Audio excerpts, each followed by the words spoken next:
স্বাগতম age of ডিসকভারিতে। আজকের ভিডিওতে আমরা এক অতীতের রহস্যময় সভ্যতার কথা জানব, যা হয়তো আমাদের ধারণার চেয়েও অনেক বেশি উন্নত ছিল।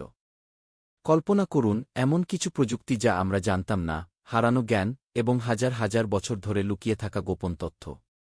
আজকের এই ভিডিওতে আমরা সেই হারানো সভ্যতাগুলোর দিকে নজর দেব, যারা হয়তো নিজেদের সময়ের চেয়ে অনেক বেশি উন্নত ছিল।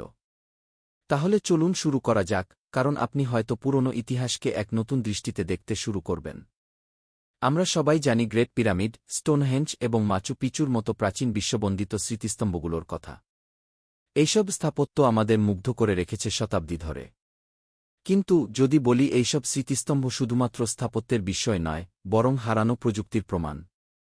কিছু বিশেষজ্ঞ মনে করেন যে সভ্যতার অধীনে এইসব স্থাপনা তৈরি হয়েছিল, তারা আমাদের জানা আধুনিক প্রযুক্তির চেয়েও অনেক বেশি উন্নত ছিল। গ্রেট পিরামিডের কথা ধরুন। আমরা জানি এটি সাধারণ হাতিয়ার দিয়ে তৈরি হয়নি, কিন্তু কিভাবে এত নিখুঁতভাবে পাথরগুলি বসানো হয়েছে? কিভাবে এই স্থাপনাটি তার অক্ষাংশ ও দ্রাঘিমাংশের সাথে এমন নিখুঁতভাবে সজ্জিত? এটি কি কোনো হারানো প্রযুক্তির অংশ? এখন আসুন অ্যান্টিকিথেরা মেকানিজমের কথা বলি। এটি প্রাচীন গ্রিসের একটি জাহাজের ধ্বংসাবশেষ থেকে উদ্ধার করা হয়েছিল, এবং এটি পৃথিবীর প্রথম অ্যানালগ কম্পিউটার হিসেবে পরিচিত। এটি এমন একটি যন্ত্র যা গ্রহের অবস্থান এবং সূর্যগ্রহণের পূর্বাভাস দিতে ব্যবহার করা হতো। কিন্তু কিভাবে 2000 বছর আগের মানুষ এমন প্রযুক্তি তৈরি করতে সক্ষম হয়েছিল? অ্যান্টিকিথেরা মেকানিজমের মতো একটি যন্ত্রের উপস্থিতি আমাদের জানায় যে প্রাচীন সভ্যতাগুলি এমন একটি জ্ঞান ধারণ করত যা আজকের দিনে আমরা ভাবতেও পারি না। কিন্তু যদি আমরা বলি এই হারানো প্রযুক্তি তার চেয়েও গভীরে চলে যায়, আসুন আমরা গ্রেট স্পিনক্সের কথা বলি। প্রাচীন ইতিহাস অনুযায়ী এটি প্রায় 4,500 বছর আগে তৈরি হয়েছিল। কিন্তু কিছু বিশেষজ্ঞ দাবি করেন এটি হয়তো আরও পুরনো, এর বয়স হাজার হাজার বছর আগে হতে পারে। কেন? কারণ স্পিনক্সের পাথরের ক্ষয়প্রাপ্তির ধরন জলধারণের ইঙ্গিত দেয়, যা আগে কখনো ভাবা হয়নি। এছাড়া ভারত এবং জাপানের উপকূলে প্রাচীন জলমগ্ন শহরের ধ্বংসাবশেষ পাওয়া গেছে। এই ধ্বংসাবশেষগুলো এমন এক সভ্যতার কথা বলে, যার শহর পরিকল্পনা এবং নির্মাণশৈলী আমাদের প্রথাগত ধারণাকে চ্যালেঞ্জ করে। তারা কি এমন কোনো প্রযুক্তি জানত, যার মাধ্যমে তারা এইসব শহর নির্মাণ করতে সক্ষম হয়েছিল?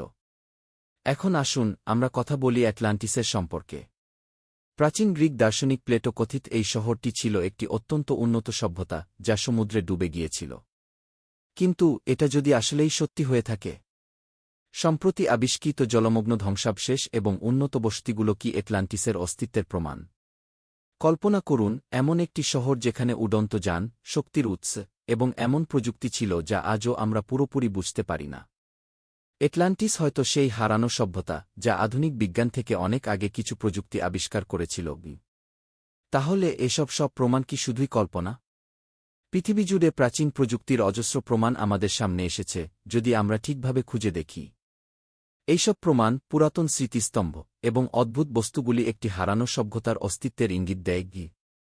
তাহলে প্রশ্নটা রয়ে যায়, এই হারানো সভ্যতাগুলো কি আমাদের চেয়ে অনেক বেশি উন্নত ছিল?